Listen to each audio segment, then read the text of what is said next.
নামাজ যে পড়বেন না, মুসলমান দাবি করার তার কোনো হক নাই। নিজেকে মোমেনও দাবি করতে পারবেন না, মুসলমানও দাবি করতে পারবেন না। নামাজ পড়তে হবে, নামাজ নামাজ। আপনি অফিসার, নামাজ পড়েন।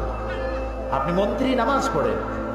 আপনি এমপি, নামাজ পড়ুন। চেয়ারম্যান, নামাজ পড়ুন। ছাত্র, শিক্ষক, মেয়ে লোক, পুরুষ লোক, মুসলমান, নামাজ নামাজ হতে পারে। সরকারি কাজে ঘন্টার পর ঘন্টা ডিউটি পালন করছেন, নামাজ পড়তে পারেন না। যখনই আপনি সময় পেলেন তখনই নামাজটা আদায় করে নেন, নামাজ ভুলে যাবেন। আচ্ছা, আজকে কি আমরা এই ওয়াদা করতে পারবো যে জীবনে আর নামাজ ছাড়বো না? পারবো?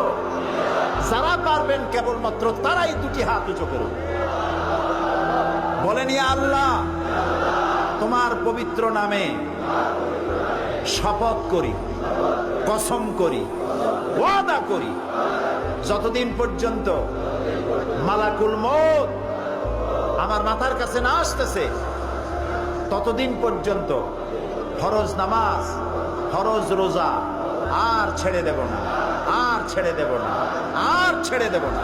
আমিন ইয়া রাব্বাল আলামিন। হাত নামা। আমি কি জোর করে হাত তুলেছি? আপনারা হাত তুলেছেন, ঠিক না? দেখলেন কে?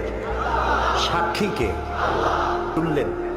জীবনের অতীতের ভুল তাদের মাফ করে দাও, এবং ভবিষ্যতে এক ওয়াক্ত নামাজ যেন কেউ ছেড়ে না দেয়। সবাইকে নামাজ আদায় করার তৌফিক দান করো।